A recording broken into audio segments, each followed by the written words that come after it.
Praise the lord. దేవుని పరిశుద్ధ నామమునకు మహిమ కలుగునుగాక. ప్రభునందు ప్రియమైన దేవుని బిడ్డలారా,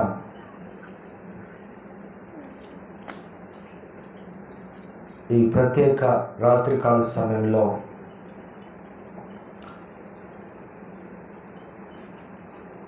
దేవుని సన్నిధిలో కొంత సమయం మనం గడుపుచు దేవుని మాటలు ధ్యానం చేసుకోవటానికి ప్రభువు ప్రేమించి మనకు అనుగ్రహించినటువంటి ఈ ప్రత్యేకమైన సమయమును బట్టి దేవునికి మహిమ కలుగునుగాక. దేవుని బిడ్డలంగా మనం దేవుని సన్నిధిలో గడుపుతూ ఉంటాం, అలాగే పాడుతూ ఉంటాం, దేవుని మాటలు వింటూ ఉంటాం. దేవుని మాటలు మన హృదయాలను బలపరుస్తూ ఉంటాయి. దేవుని మాటలు మన బ్రతుకులో ఒక గొప్ప విలువైన ఆత్మీయ జీవితాన్ని సిద్ధపరుస్తాయి. దేవుని మాటలు మనలో ఒక మార్పును తీసుకొస్తుంది. దేవుని వాక్యము ఎలా మనం ఈ లోకములో బ్రతకాలో, ఎలా బ్రతుకుచున్నామో పరిస్థితులను మనకు తెలియజేస్తూ ఉంటుంది. దేవుని యొక్క వాక్యం అర్థము ఏ విధంగానైతే మన పరిస్థితులను మనకు తెలియజేస్తూ ఉంటుందో, అలాగే దేవుని వాక్యము కూడా మనము ధ్యానం చేస్తూ ఉన్నప్పుడు, వింటూ ఉన్నప్పుడు ప్రియులరా, మనలను మనం పరిశీలన చేసుకునే విధంలోనికి, అలాగే మనం దేవునితో ఎలాంటి సంబంధాన్ని కలిగి ఉన్నాము, దేవునితో మనము ఎలాంటి సంబంధము కలిగి లేము, ఆ విషయాలన్నీ కూడా దేవుని వాక్యం మనకు తెలియజేస్తూ ఉంటుంది. ప్రియులారా, ముఖ్యముగా దేవుని వాక్యము తెలుసుకోవటంతో పాటు దేవుని వాక్యము శ్రద్ధగా వినటంతో పాటు దేవుని వాక్యం పట్ల ఒక ప్రత్యేకమైన విశ్వాసాన్ని మనం కలిగి ఉండటంతో పాటు ప్రియులారా, మనం ప్రార్థించటం అనేటువంటిది చాలా ప్రాముఖ్యముగా మన జీవితంలో కొనసాగించుకోవాలి.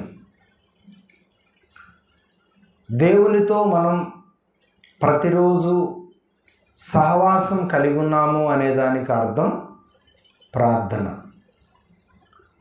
ప్రార్థన చేయకపోతే దేవునితో మన సహవాసం ఎలా ఉందో మనకు అర్థం కాదు. వాక్యాన్ని వింటాం, వాక్యాన్ని చదువుతాం, ఆ తర్వాత మన పనుల్లో మనం వెళ్ళిపోతాం, మన ఆలోచనలో మనం ఉంటాం. ప్రియులారా, వాక్యము ధ్యానించటంతో పాటు, వాక్యమును వినటంతో పాటు,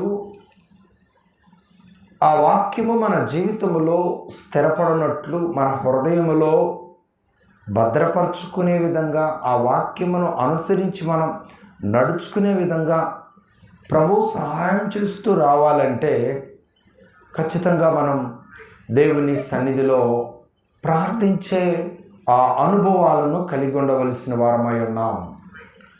దైవ గ్రంథాన్ని మనం పరిశీలన చేసినట్లయితే, దైవ గ్రంథంలో ఉన్న భక్తులు దేవుని సన్నిధిలో ప్రార్థించే విధానాలను నేర్చుకున్నారు. ప్రియులారా,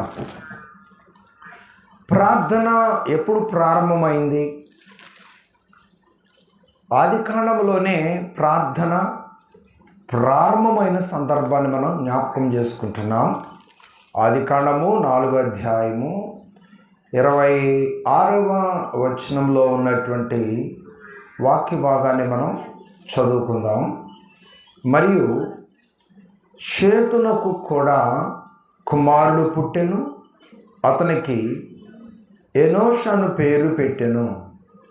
అప్పుడు యెహోవా నామమున ప్రార్థన చేయుట ప్రారంభమైనది. ప్రియులారా, మనం ఇక్కడ గమనించినట్లయితే ఇక్కడ షేతు కూడా ఒక కుమారుని కన్నాడు. అతని పేరు ఎనోష్. ఈ యొక్క ఎనోషాను షేతు కనిన తర్వాత దేవుని సన్నిధిలో ప్రార్థించే విధానాలను ప్రారంభించినట్లుగా దేవుని యొక్క వాక్యములో మనము గమనిస్తూ ఉన్నాం. ప్రియులారా, దేవుని సన్నిధిలో మనం ప్రార్థించే విధానం ఎలా ఉంది? భక్తులు ప్రార్థించడం ప్రారంభించారు, కొనసాగిస్తూ వచ్చారు, అద్భుతాలు వారి జీవితాలలో అనుభవిస్తూ వచ్చారు. ప్రియులారా, మనము కూడా దేవుని సన్నిధిలో ప్రార్థించడం వలన చాలా గొప్ప మేలును పొందుకోవటమే కాదు,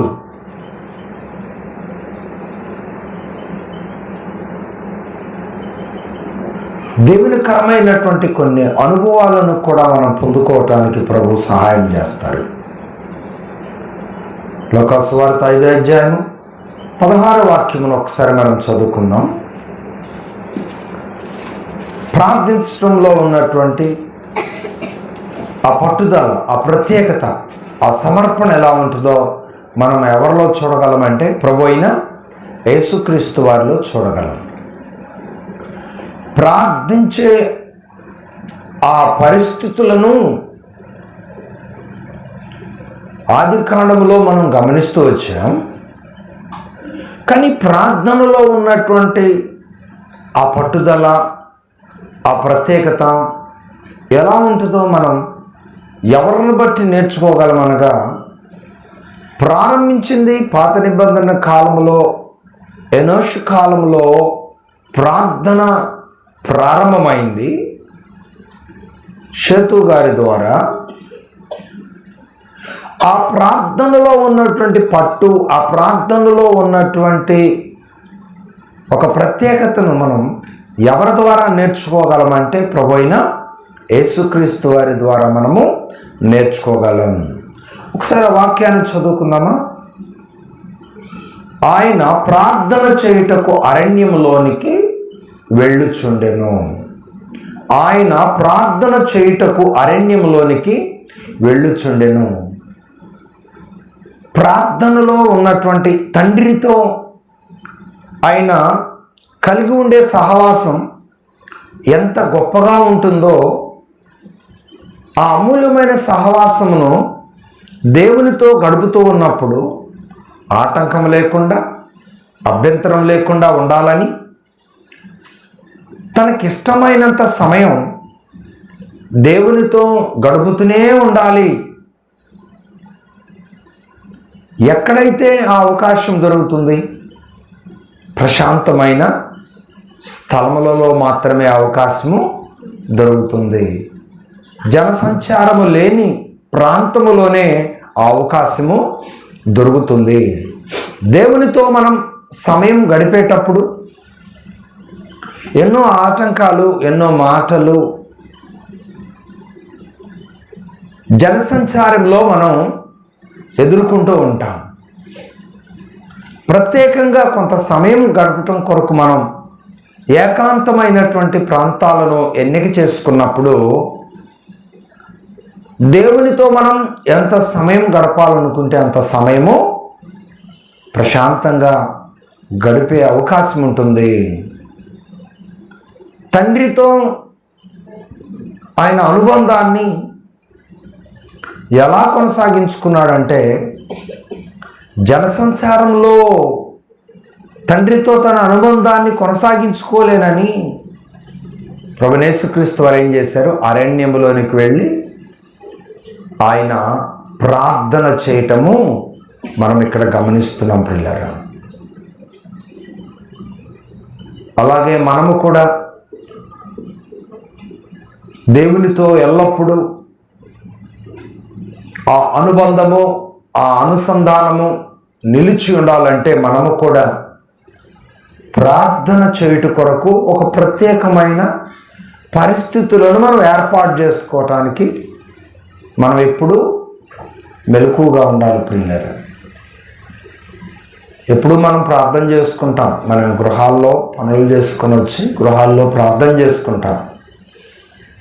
మరలా ఉదయకాల సమయంలో లేచి ప్రార్థన చేసుకుని పనులు ప్రారంభం చేసుకుంటాం. ఇది అనుదిన ప్రార్థన. కానీ మనం ఒక ప్రత్యేకమైన ప్రార్థన సమయాన్ని ఏర్పాటు చేసుకోవాలి. దేవుని కొరకు ఆయనతో మనం సహవాసం చేసే విధానం ఒక ప్రత్యేకంగా ఉండాలి. ఆ ప్రత్యేకత మనకు ఎలా లభిస్తుందంటే కేవలం ఏకాంతమైనటువంటి పరిస్థితులను మనం ఏర్పాటు చేసుకుంటే దేవునితో మన అనుబంధం చాలా గొప్పగా ఉంటుంది. ఆ నడిపింపు చాలా గొప్పగా ఉంటుంది. అనుభవంతోనే మనం ఇవన్నీ విషయాలు నేర్చుకోగలము.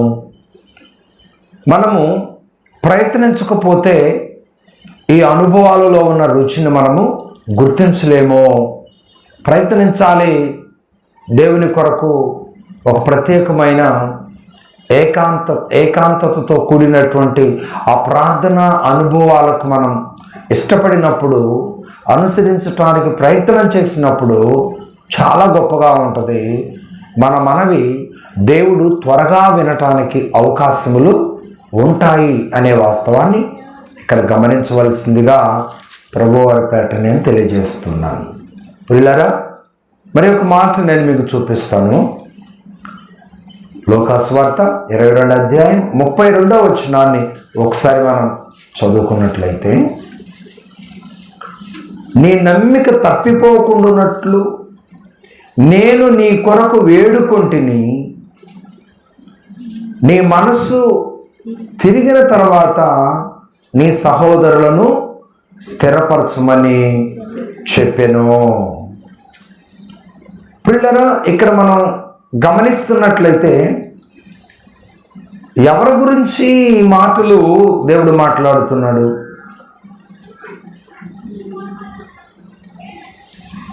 ఎవరి గురించి ఈ మాటలు మాట్లాడుతున్నారు? ఎవరు తప్పిపోకుండా ఉండాలని దేవుడు తండ్రిని వేడుకుంటున్నాడు. ముఖ్యంగా ఎవరు తప్పిపోకూడదని దేవుడు కోరుకుంటున్నాడు అంటే తనతో ఉన్నవారు తప్పిపోకూడదని దేవుడు కోరుకుంటున్నాడు. ఈరోజు మన ప్రార్థనా విధానము కూడా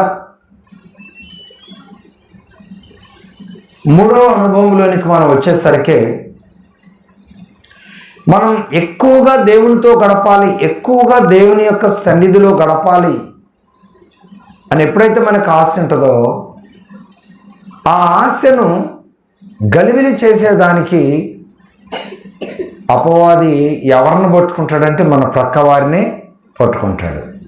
మన ప్రక్కవారంటే ఎవరు? నిత్యము మీరు కలిసి ఉండే కుటుంబ సభ్యులు అవ్వచ్చు, వారు యజమానుడు కానీ, లేకపోతే యజమానురాలు కానీ, లేకపోతే మీ బిడ్డలు కానీ, లేకపోతే మీ తల్లిదండ్రులు కానీ, లేకపోతే అత్తమామలు కానీ, లేకపోతే ఆ కుటుంబంలో ఉన్నటువంటి అన్నదమ్ములు కుటుంబ సభ్యులు అవ్వని, లేదా మీరు కలిసి ఏదైనా పగలంతా కూడా పనులు చేసుకునే ప్రాంతాలకు వెళ్ళినప్పుడు అక్కడ వారు మాట్లాడే విధానాలు కానీ, లేదా సమాజంలో మీరు పయనిస్తున్నప్పుడు అటువారు ఇటువారు మాట్లాడే విధానాలను బట్టి కానీ, ఏ రూపంగానైనా ఏమండి ఒక గలిబిలి అనేటువంటిది దేవునితో సహవాసము కలిగిన అడుగులు ముందుకు వేయాలని ప్రయత్నం చేస్తున్నప్పుడు నీకు తెలియని గలిబిలి అది నిన్ను వెంటాడుతూ ఉంటుంది. సరే, సమాజం రూపంగా వెంటాడిన గలిబిలిని మనం ఏ రూపంగానైనా జయించగలము, కానీ కుటుంబంలో వెంటాడే గలిబిలిని మాత్రం చాలా ఓపికతో ఓర్పుతోనే మనము జయించాలి తప్ప అంత తేలిగ్గా దానిని మనం జయించేదానికి అవకాశము ఉండదు. యేసుక్రీస్తు ప్రభువారితో ఉంటూనే యేసుక్రీస్తు ప్రభువారిలో ఉన్నటువంటి ఆ మహిమను, ఆ ప్రత్యేకతను గుర్తించలేకపోయారు. ఎవరు? అపోస్తలులు. ఒకసారి మనం చదువుకున్నట్లయితే, నేను లూకాసు వార్త 22వ అధ్యాయము 29 నుండి 30 వచనాలు నేను చదువుతాను. ఆ తర్వాత 32 మీకు అర్థమవుతుంది. గనుక నా తండ్రి నాకు రాజ్యమును నియమించున్నట్టుగా నా రాజ్యములో నా బల్ల యొద్ద అన్నపానములు పుచ్చుకొని సింహాసనముల మీద కూర్చుండి ఇజ్రాయేలు 12 గోత్రముల వారికి మీరు తీర్పు తీర్చుటకై నేనును మీకు రాజ్యమును నియమించుచున్నాను. ఎంత గొప్ప ఆ ఖ్యాతిని, ఆ ప్రత్యేకతను ఏమండి ప్రభు తన బిడ్డలైన వారి కొరకు ఏర్పాటు చేస్తున్నారో చూడండి. తన బిడ్డలైన వారికి దేవుడు అప్పగిస్తున్నటువంటి గొప్ప ఘనత ఏంటంటే, నా తండ్రి నాకు రాజ్యమును నియమించున్నట్టుగా. ఎవరండి? యేసుక్రీస్తు ప్రభువారికి రాజ్యాన్ని నియమించేది ఎవరు? చెప్పండి, ఎవరు? తండ్రి. అంటే ఎవరు? యెహోవా దేవుడు. తండ్రి యేసుక్రీస్తు ప్రభువారికి రాజ్యాన్ని సిద్ధపరిస్తే మరి మనకు రాజ్యాన్ని సిద్ధపరిచేది ఎవరు? ప్రభు అయిన యేసుక్రీస్తు. ప్రభుని యేసుక్రీస్తు వారికి రాజ్యాన్ని సిద్ధపరిచేది ఎవరు? తండ్రి అయిన దేవుడు. తండ్రి అయిన దేవుడు లేకుండా యేసు ప్రభు లేడు. యేసు ప్రభు లేకుండా మనం లేము. యేసుక్రీస్తు ప్రభు ఈ లోకంలోనికి రాకపోతే మనం పరిశుద్ధులుగా మార్చబడే అవకాశం లేదు.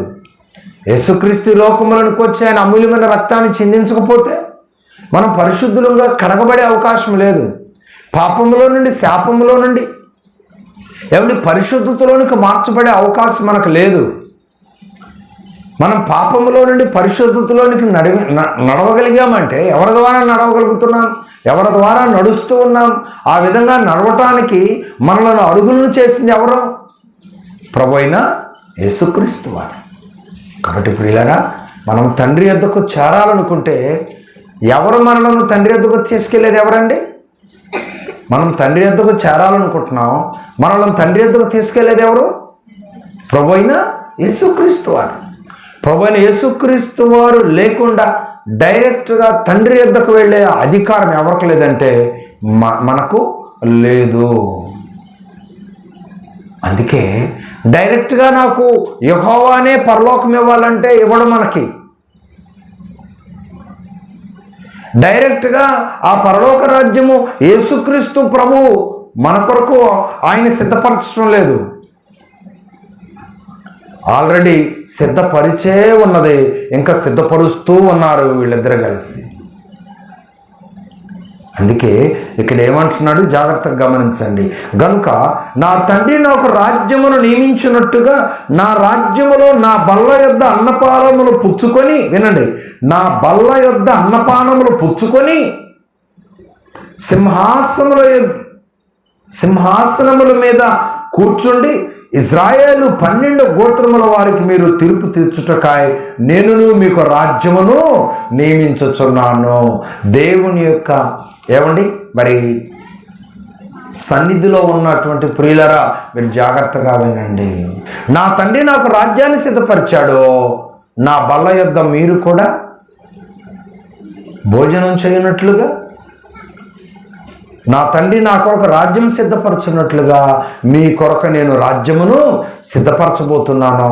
మీ కొరకు రాజ్యము సిద్ధపరచటమే కాదు, ఇజ్రాయేలులకు తీర్పు తీర్చే అధికారం కూడా నేను మీకు ఇవ్వబోతున్నాను. ఎంత గొప్ప కృపకు పాత్రులయ్యారండి వాళ్ళు.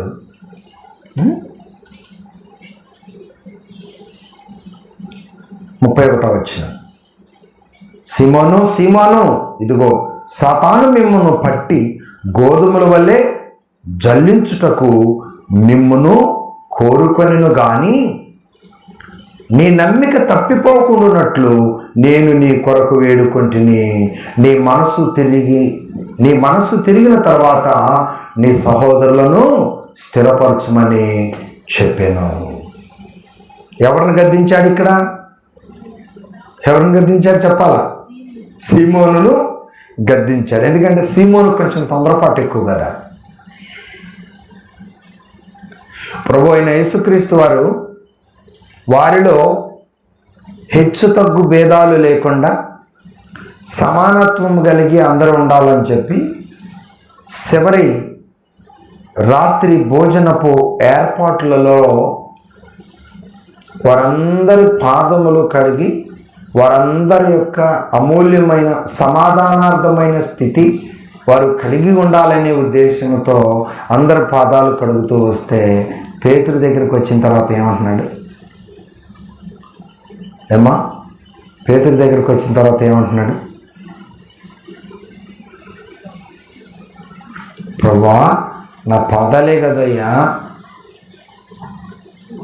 నా నడి జుట్టు మొదలుకొని అరికాలు వరకు నన్ను కడగమంటున్నాడు.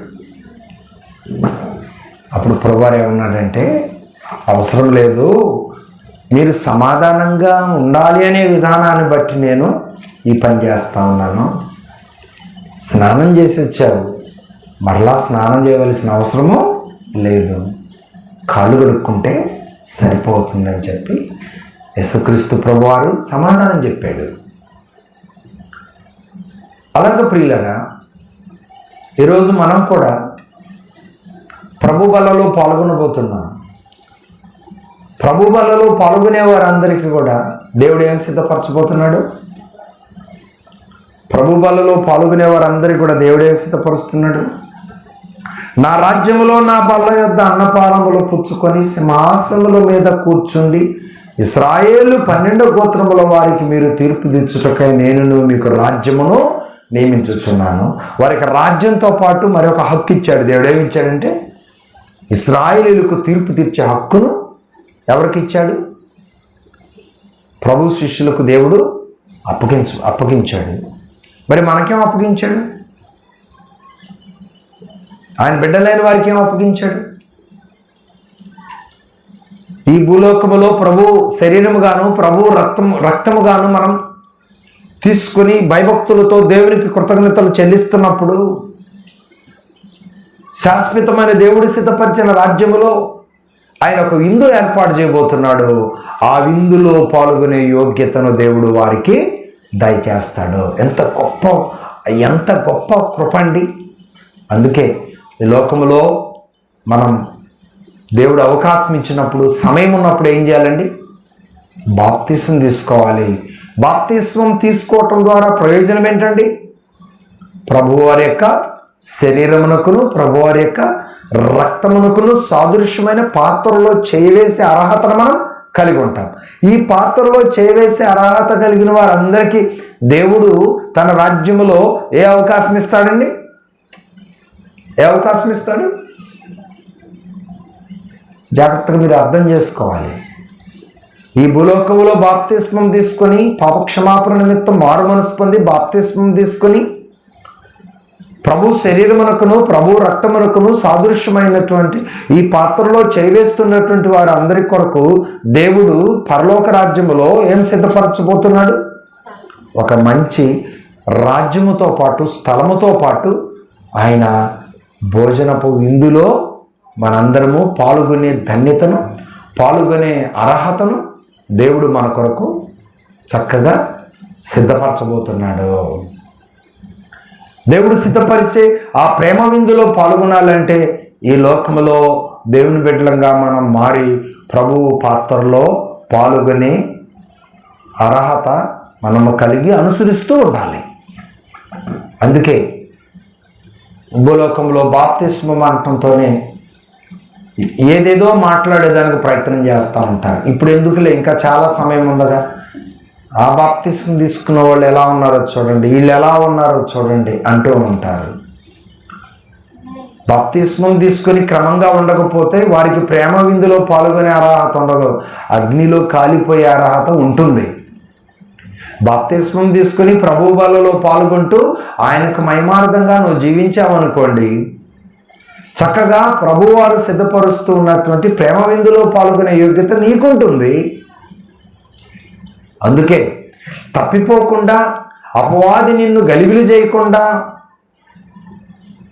నీ నమ్మికలో నుండి నువ్వు తప్పిపోకుండా, అపవాది వలన నువ్వు గలిబిలి చెందకుండా, నేను నీ కొరకు వేడుకుంటుని. చెప్పండి, నేను నీ కొరకు వేడుకుంటుని. 3వ మాటలోనికి నేను మిమ్మల్ని తీసుకొచ్చాను. కొంచెం గలిబిలిగా ఉన్నవారు స్థిరంగా ఉండాలి, దేవుని ప్రణాళికలో నిలిచి ఉండాలి, ఆయన రాజ్యానికి అర్హులు అవ్వాలని చెప్పి వారి కొరకు దేవుడు ఏం చేస్తున్నాడు? వేడుకుంటున్నాడు. ప్రభువైన యేసుక్రీస్తు ఏం చేస్తున్నారు? వేడుకుంటున్నాడు. అంటే తనను తాను తండ్రి ఎదుట బలపరచబడతా ఉన్నాడు. తర్వాత బలహీనులైన భక్తులను బలపరిచే విధంగా ఈ భక్తుల కొరకు కూడా ఆయన తండ్రి ఎదుట వేడుకుంటున్నాడు. చూడండి, ఆయన కొద్ది కాలమే ఈ లోకములో బ్రతికాడు. మనుషులందరినీ కూడా మారు మనసు అనుభవంలోనికి నడిపించటానికి ప్రభువు ఈ లోకములో ఆయన చేసిన త్యాగము, ఆయన చేసిన బోధలు, ఆయన క్రియ, ఆయన ప్రవర్తన ప్రపంచానికి ఒక విలువైనటువంటి ఒక మాదిరి. ప్రపంచానికి ఒక విలువైన మాదిరి.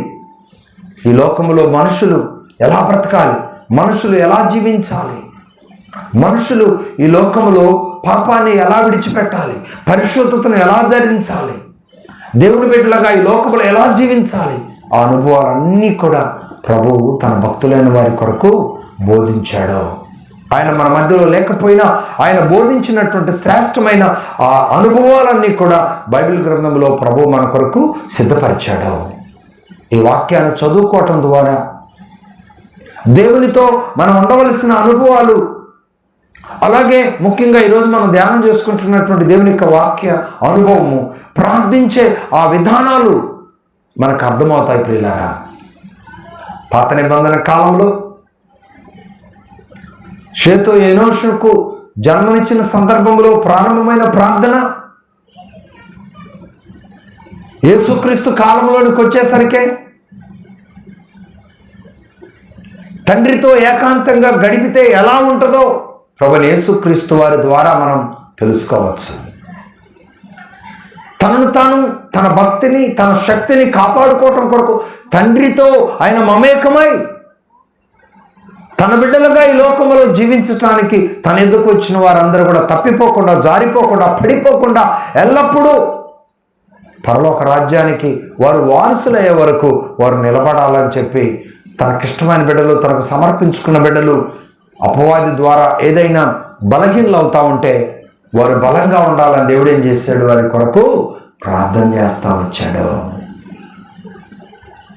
యోహాను సువార్తలో ఆ ప్రార్థన అనుభవాలన్నీ కూడా చాలా గొప్పగా ఉంటాయి. మనం చదువుకోవచ్చు. 17వ అధ్యాయంలో చాలా గొప్పగా ఉంటాయి.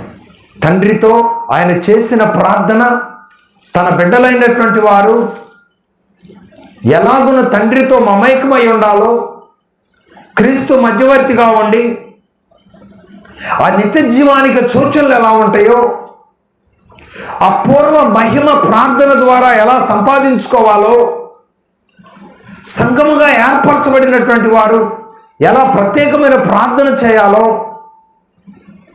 పరిశుద్ధులు పరిశుద్ధతను కాపాడుకునే కొరకు ఎలా ప్రార్థన చేయాలో, సంఘము శుద్ధీకరించబడటం ఎలా, సంఘము ఐక్యంగా ఉండటం ఎలా, సంఘము అభివృద్ధి చెందటం ఎలా, ఈ అనుభవాలన్నీ కూడా మనం ఎక్కడ చూడవచ్చు? యేసుక్రీస్తు ప్రభువారు తండ్రి సన్నిధిలో చేసినటువంటి ప్రార్థన యోహాను సువార్త 17వ అధ్యాయంలో మనం చక్కగా గమనించవచ్చు. ప్రియులారా, ఈ అనుభవాలన్నీ కూడా నేను మీకు జ్ఞాపకం చేశాను. ఎందుకంటే మనము ప్రార్థన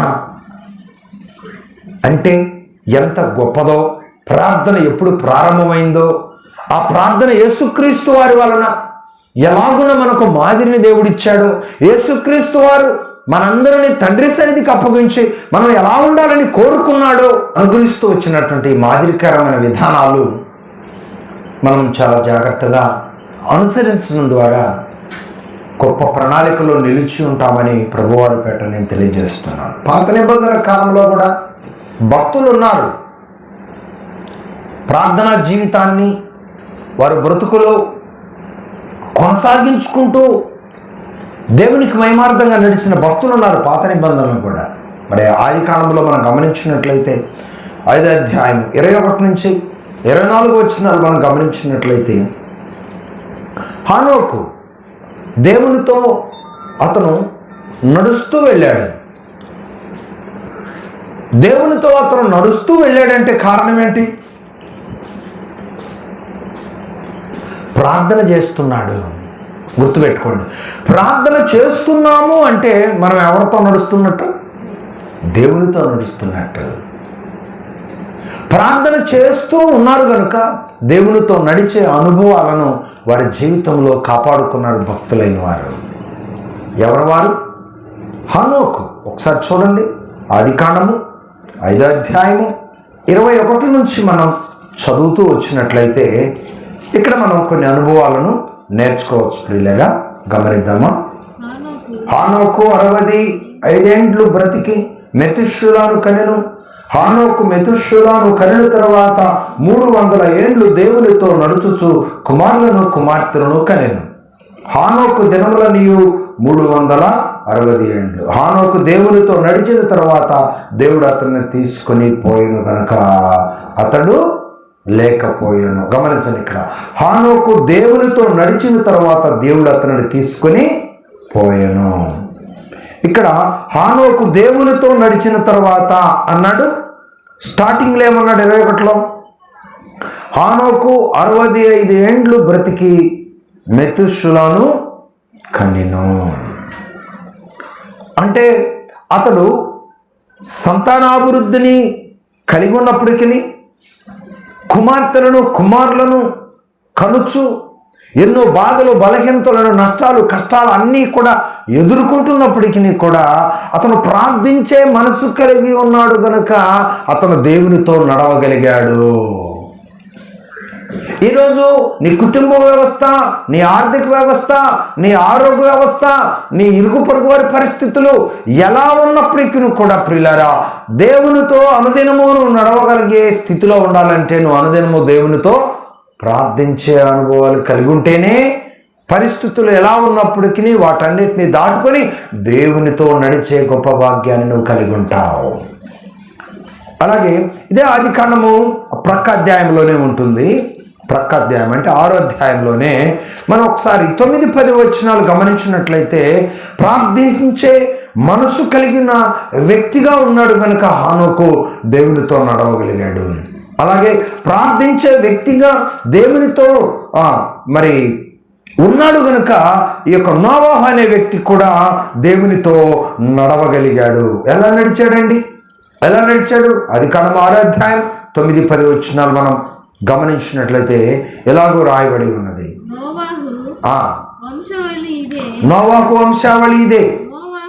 నోవాహు కూడా నోవాహు నీతిపరుడు, తన తరములలో నిందారహితుడునై ఉండెను. నోవాహు దేవునితో కూడా నడిచినవాడు. నోవాహు దేవునితో కూడా నడిచినవాడు. షేము, హాము, యాఫెతు 3 కుమారులను నోవాహు కనెను. 3 కుమారులను కన్నాడు. ఇతను కూడా భూలోకములో కుటుంబ బాధ్యతలు కలిగిన వాడు. ఎన్నో పరిస్థితులను ఎదుర్కొన్నాడు. అయినప్పటికీ కూడా నోవాహు నీతిపరుడును, తన తరములలో నిందారహితుడునై ఉండెను. నోవాహు దేవునితో కూడా నడిచినవాడు. చెప్పండి, నోవాహు దేవునితో కూడా నడిచినవాడు. అంటే కుటుంబం కలిగి ఉండి ఎన్నో పరిస్థితులను ఎదుర్కొంటూ కూడా అతడు దేవునితో నడవగలిగాడంటే అతడు ప్రార్థనాపరుడై ఉన్నాడు కాబట్టి దేవునితో నడవగలిగాడు. అందుకే ప్రియులారా, ప్రార్థన ఎంత గొప్ప ఆయుధం లాంటిదంటే చెప్పటానికి కూడా అవకాశం లేనంత ఆయుధం ఎలా ఉంటుందండి? ఆయుధం పొదునుగా ఉంటుంది. అందుకే పరిస్థితులు ఎలా ఉన్నప్పటికీ మనం దేవునితో నడవాలంటే మనం ప్రార్థనా జీవితాన్ని అనుదినము మనం కలిగి ఉంటేనే పరిస్థితులు ఎలా ఉన్నా మనం దేవునితో నడవగలుగుతాం. ప్రభువైన యేసుక్రీస్తు వారు ఈ భూలోకంలో ఎలాంటి పరిస్థితులు ఎదుర్కొన్నాడండి? ఎన్ని అవమానాలను ఎదుర్కొన్నాడండి? ఎన్ని బాధలు, ఎన్ని బలహీనతలు, ఎన్ని సమస్యలు, ఎన్ని శోధలు, ఎన్ని దెబ్బలు, ఎన్ని అవమానాలను ఎదుర్కొన్నాడండి. అయినప్పటికీ కూడా దేవునితో ప్రార్థనలో ఎప్పటికప్పుడు ఆయన బలము పొందుతూ వచ్చాడు. కాబట్టి తను ఈ లోకంలో ఉన్నంతకాలం దేవునికి మహిమార్థంగా నడవగలిగాడు. ఈ లోకమంతా పాపముతోనూ శాపముతోనూ ఉన్న లోకం అయినప్పటికీ కూడా ఆయన పరిశుద్ధతను కాపాడుకొని ఈ లోకంలో నడవగలిగాడు, జీవించగలిగాడు. గమనించండి, ఈ లోకంలో ఎన్నో పరిస్థితులు మనలను వెంటాడినప్పటికీ కూడా మనం దేవునితో నడవాలంటే గుర్తుపెట్టుకోండి, మనకేం అవసరం? ప్రార్థన చాలా అవసరం. వ్యక్తిగతంగా ప్రార్థన మన జీవితంలో మనం అనుసరించకపోతే అపవాది లోక సంబంధమైన మనస్సుతో గలిబిలి చేయటానికి ప్రయత్నము చేస్తూ ఉంటుంది. అపవాది ఎక్కడికి తీసుకెళ్ళిద్దండి?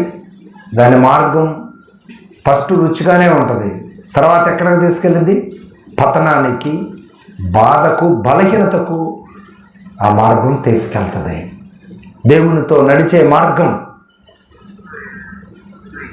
ఈ లోకంలో మనకు ఏదేదో సాధించి పెట్టకపోయినప్పటికీ కూడా ఆ మార్గం మనల్ని ఎక్కడికి తీసుకెళ్తుంది? నిత్యరాజ్యంలోనికి తీసుకెళ్తుంది. కాబట్టి ప్రియులారా, ఏదేదో ప్రోగు చేసుకుని శ్రమల పాలవటం కంటే ఉన్నదాంతో తృప్తి చెంది మనం ఎక్కడికి వెళ్ళటం మంచిది? పరలోకానికి వెళ్ళటం మంచిది. కాబట్టి మీరందరూ కూడా దయచేసి ప్రార్థనా పరులుగా దేవునికి ఇష్టమైన జీవితాన్ని కలిగి జీవించడానికి ఎప్పుడు సిద్ధపడాలని ప్రభుపేట నేను తెలియజేస్తున్నాను. దేవుని బిడ్డలుగా మారారు, ప్రభు పాత్రలో పాల్గొనే అర్హతను పొందారు. మీ బ్రతుకు దినములని నమ్మకస్తులుగా ప్రార్థనాపూర్వకంగా దేవునితో నడవండి. మీకు పరలోకంలో దేవుడు ఇందు ఏర్పాటులో మీకు పాలిభాగమును సమకూరుస్తాడు. మరి ఇంకా బాప్తిస్మం పొందుకోలేదా? బలలో చేసే అనుభవాలు లేవా? బాప్తిస్మం తీసుకోండి, బలలో చేవేయండి. దేవుడు మీ కొరకు సిద్ధపరిచే పరలోక రాజ్యములో ప్రవేశించడమే కాకుండా దేవుడు మీ కొరకు సిద్ధపరచబోతున్న ఇందులో పాల్గొనే యోగ్యతను కూడా మీరు సంపాదించుకోండి. ఈ అవకాశము ఎప్పటి వరకు మనకు ఉంటుందంటే ఈ లోకంలో మనం ఉన్నంత వరకే అవకాశము ఉంటుంది. మరి ఈ లోకంలో ఎప్పటి వరకు మనం ఉంటాం? ఏమన్నా గ్యారంటీ చెప్పగలమా? గ్యారంటీ చెప్పలేము. అందుకే ప్రియులారా, ప్రార్థిస్తున్న మీరందరూ కూడా దేవుని బిడ్డలుగా, దేవుని రాజ్యంలో వారసులుగా, దేవునితో జీవితకాలం అంతా నడిచేవారిగా, సిద్ధపాటు కలిగి అడుగులు ముందుకు వేసేవారిగా ఉండాలని ప్రభుపేట నేను తెలియజేస్తున్నాను. ఈ మాటలు ఆలకించిన ప్రియులారా, ప్రార్థన ఎప్పుడు ప్రారంభమైంది? ఆ ప్రార్థన మనకు ప్రయోజనకరంగా ఎవరి ద్వారా మనము స్వీకరిస్తూ వచ్చామో, భక్తులైన వారు చాలామంది ప్రార్థన చేశారు, వాళ్ళ సాక్షి జీవితాన్ని కాపాడుకున్నారు. కానీ ఎవరి ప్రార్థనా జీవితం, ఎవరి మాదిరికరమైన జీవితం ప్రపంచాన్ని ప్రభావితం చేసిందంటే ప్రభు అయిన యేసుక్రీస్తు వారి యొక్క ప్రార్థనా జీవితం, ఆయన ప్రత్యేకత, ఆయన త్యాగము, ఆయన నడిపింపు ప్రపంచాన్ని ప్రభావితం చేసింది. తనను అనుసరించిన శిష్యులను ప్రభావితం చేసింది. ఏమండి, వారి ద్వారా సువార్త ప్రకటన ఎవరెవరికైతే, ఏ దేశానికైతే ప్రపంచవ్యాప్తంగా వెళ్ళిందో ఆ సువార్తను అంగీకరించిన వారందరిని కూడా ఆ ప్రార్థనా జీవితం, ఆ మాదిరికరమైన నడిపింపు ప్రభావితం చేసింది. కాబట్టి ఈరోజు మనం దేవుని కొరకు నమ్మకంగా జీవించాలి, ప్రభు సిద్ధపరిచే ఆ యొక్క రాజ్యంలోనికి మనము ప్రవేశించాలి అనేటువంటి ఒక తీర్మానంతో దేవునితో నడవగలుగుతున్నామంటే కారణం దేవునితో మనం కలిగి ఉన్నటువంటి ఆ ప్రత్యేకమైన అనుబంధం. ఆ అనుబంధం దేవుడు మనకు ఎలా ఏర్పాటు చేశాడు? ప్రార్థన ద్వారా. పరిస్థితులు ఎలా ఉన్నప్పటికీ కూడా ఆ ప్రార్థనను మనం కాపాడుకోవటం ద్వారా దేవుడు మనల్ని ఎక్కడికి తీసుకెళ్తాడు? పరలోకానికి తీసుకెళ్తాడు. ప్రేమ విందులో పాల్గొనే అర్హతను దేవుడు మనకు అనుగ్రహిస్తాడు. అలాంటి ధనికరమైన స్థితిలో మనం నిలుచుండి ముందు కొనసాగటానికి ఆయన కృప మనతో నడిపించును గాక. ఆమేన్, ఆమేన్, ఆమేన్.